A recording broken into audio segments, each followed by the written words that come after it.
Hi everyone, it's Ryan here with another episode of Blockchain Markets, and thank you everyone for checking this new episode. That's today is really interesting because I'm here with Paul, and we're gonna discuss about the future of insurance on the blockchain. So, hi Paul, and welcome to the show. Hi Ryan, how are you? Fine, thank you. For everybody that is watching this episode. And you want to know more about the future of insurance and with AI as well, I encourage you to stay for this interview because Paul is working on a very exciting project called Asure, and he's going to tell us all about that and his take on insurance on the blockchain. But before we start, Paul, if you can tell us a bit of yourself, so. And how you got into, what's your background and how you got into blockchain and insurance? Of course. I started my technical career when I was a student. My career started at Microsoft, and I worked for some financial organizations in Germany. And after my studies, I talked with two friends of mine about to start startups, and we created two startups. One was focused on mobile marketing, and second was focused on virtual reality. And after our first experience, we bought out a consulting company, IT consulting company, which had focus on insurance industry.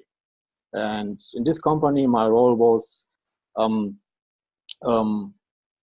head of innovation, and in my innovation department I worked on many different projects, and one of these projects was in 2013 we did some research project to investigate blockchain technology, how it can be used by insurance organizations, and what kind of use cases exist there.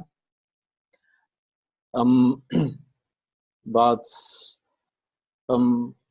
we saw many possibilities, but to this time, 2013, it was a little bit too early to start some project in this space. That's why we focused us on the next big technology. It was artificial intelligence, which we started to investigate in 2016.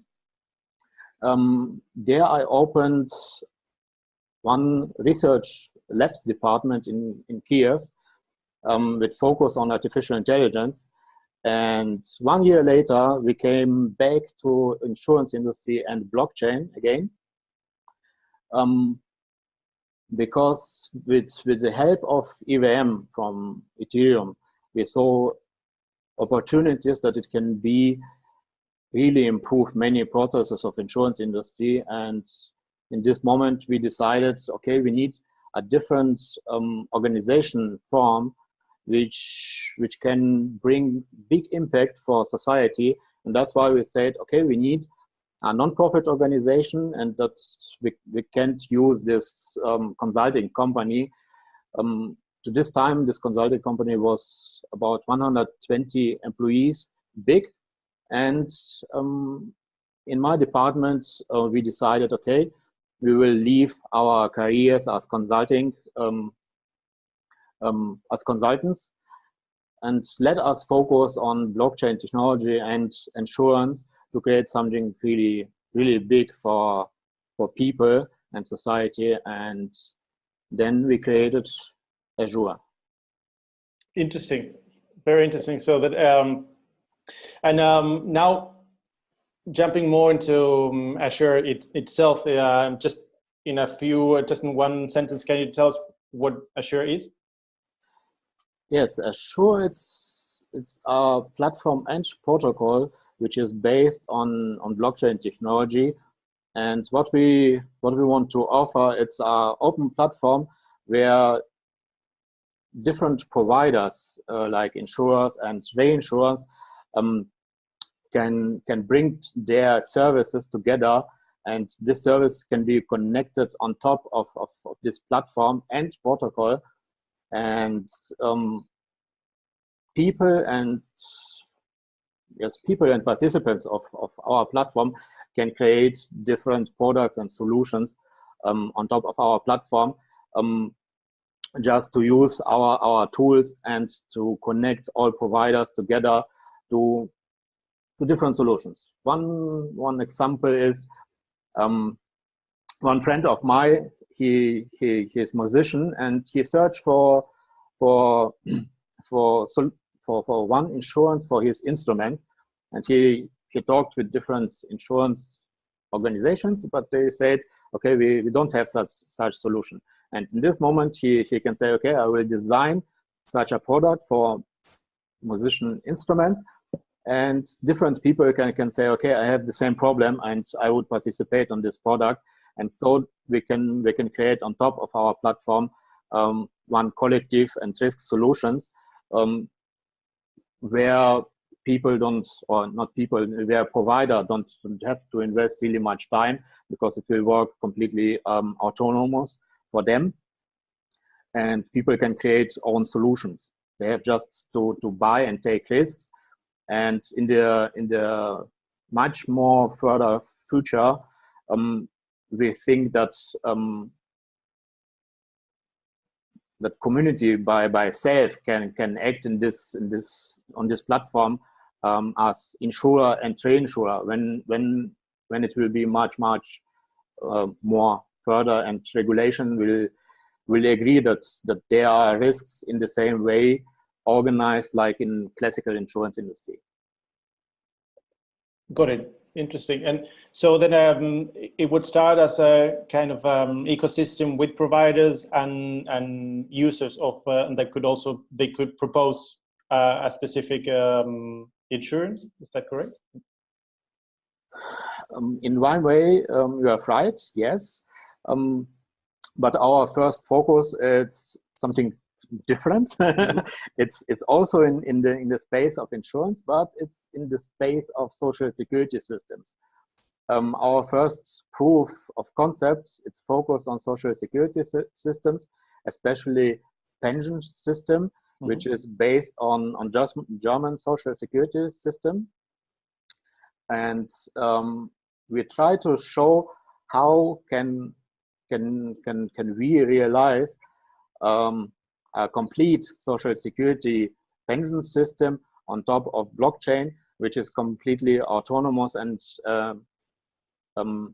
how we can offer a maybe German pension system to developing countries. And this is our proof where we are now focused, and this will show that we can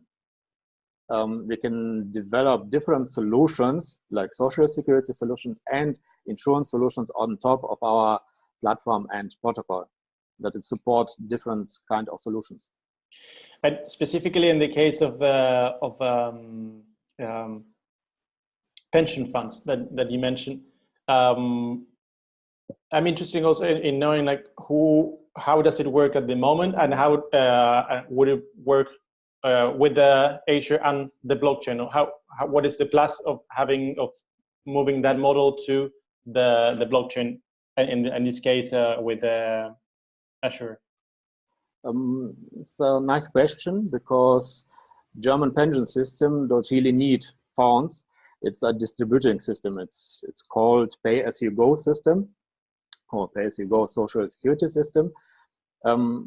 People who are in this social security system and who are working, they pay in one wallet, and people who are old and can't work, or they have some problems to go to work, they are on the different side, and it's distributed. It's just distributed in the same time. That's why it's volatile currencies and all these problems which you have maybe in insurance or in long-term fund-based social security systems. They have different challenges, and in this German model, you don't have the same challenges. Got it. Perfect. So you can basically with blockchain, with smart contracts, for example, take the funds from one part of the population that is actively working now, doesn't need the funds for pension, to ones that actually need it without having an intermediate. Yes, that's right. Perfect. Yeah. Well, it's really interesting, especially in the case of Europe, where you see the pyramid now shrinking and then being like more like this. Especially if you can take out all the institutions that are in the middle, or the middlemen. That's a great use case. Yes, for example, developing countries have advantages over other countries, so that they can skip this generations of social security system or of development, and simply rely on the largest technology state. And that's the big advantage for developing countries. And in Germany, we can just make an improve, but this improve is really big, because German pension system, they have costs about 3.8 billion of euros, which can be saved when it's based on blockchain, and it's a big impact. Yeah, it is. So just by switching that, you cure that inefficiency of almost 4 billion. Yes. Yeah.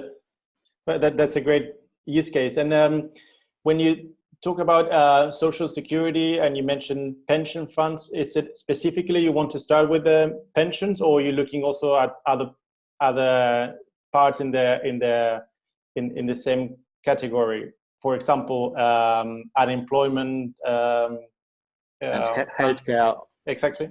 Yes. We did some research for developing countries, and one of the first things which we saw, it is a really nice way to start with pension. That's why we decided to start with pension, because it will change many things. For example, when old people will get pension in these countries, children of them, they don't have to pay and to be care of them.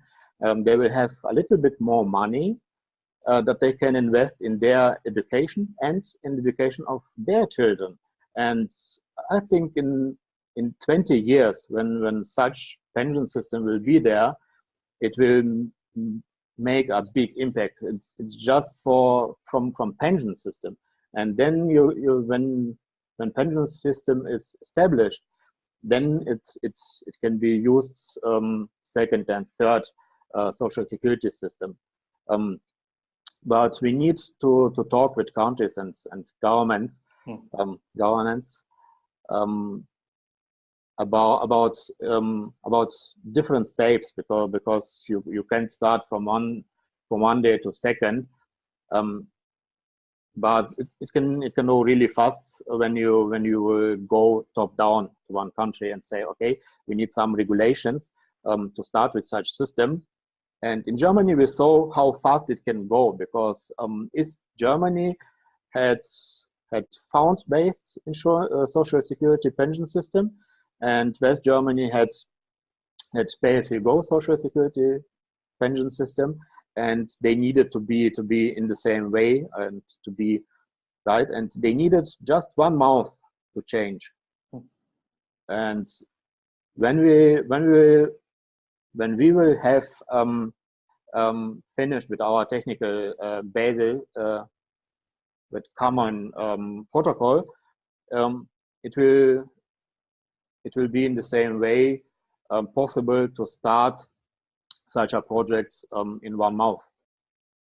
Well, that's a big advantage. And in the case of Germany, since you want to where you're from there, you want to start logically the project there. How do you envision what would be the biggest challenges at the moment? You mentioned that you have to deal with the public sector, which is usually a bit slower. But what other things do you think would be like the main challenges that you would have at the beginning with this project? I think one of the biggest challenges which we have now and which we will have, it's to create the big community awareness about our protocol and our platform. I think when we will have one of the biggest community awareness, then it will be easy to discuss with countries and governments about the benefits of our platform and benefits. And that's why we need to invest really much money in marketing and community growth, that this awareness is there. And I think many things are possible,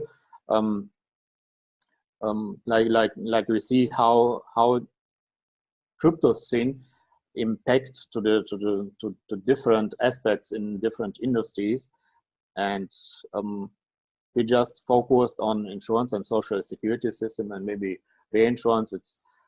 It's a really nice use case and industry, and many people don't think that insurance is something good, but insurance it's a really great thing, because the first social security system which all of us know, it's your family, because when you have something, your family, it's always there. And in the same way, when you have one house or something like that, and when it's burnt down, then you have one collective which is stay for you, and it's many for one and one for every. It's really nice ideas there, and many organizations are profit oriented, and this is one challenge what we want to change too. That's why we create one non-profit organization to create this protocol and platform for community, so that all things which will be there, it's from community for community. And I think this will change many things. Yeah, that's an interesting approach. You mentioned that of course one of the most important things is to build a community, right? Because it's whenever you're building a new platform, you have this problem of a chicken and egg problem. Where do you start first with the community? You start first with the suppliers. In this case, maybe this is a good moment to start discussing the ICO. If you're running an ICO, and how are you planning to allocate those funds to grow? Yes, we are currently focused on our POC to show the showcase how things can work in our imaginations. And our ICO will start late this year. We are not currently in early stage. We are focused on this project since beginning of this year. And on late this year, we will start first pre-ICO, and next year will be public main ICO. And this is split it basically in two phases. And we want to use first phase of our ICO, it's pre-ICO, to make more and to invest more in marketing, to create community awareness, and to develop our first MVP, because proof is just a showcase, and first solution will be done before public main sale. Mm-hmm. Makes sense. Yeah, I think we've covered almost everything that I had in mind. I don't know if there's anything else, Paul, that you would like to mention, or anything that you think it's important that we didn't discuss. I would say to your audience, please follow us and stay informed how we are working. And when you have questions, you can write on every channel like Twitter or Telegram, and our community manager and marketing people will answer you when you have any kind of questions. Be welcome and feel free to write to us. Perfect. I'll leave a link to the website as well in the description of this video. So for you guys that are watching this interview, just go click the link, and then you could go and ask the direct questions to the admins in the community, as Paul said. Well, having said that, I'd like to thank you very much, Paul, for taking the time. It was a pleasure for me. Thank you.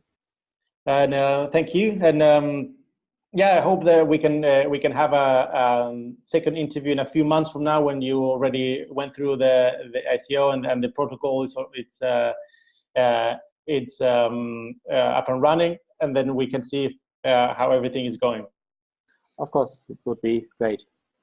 Perfect. And thank you everyone for watching this interview, and I'll see you all in the next interview. Cheers. Bye-bye. Bye.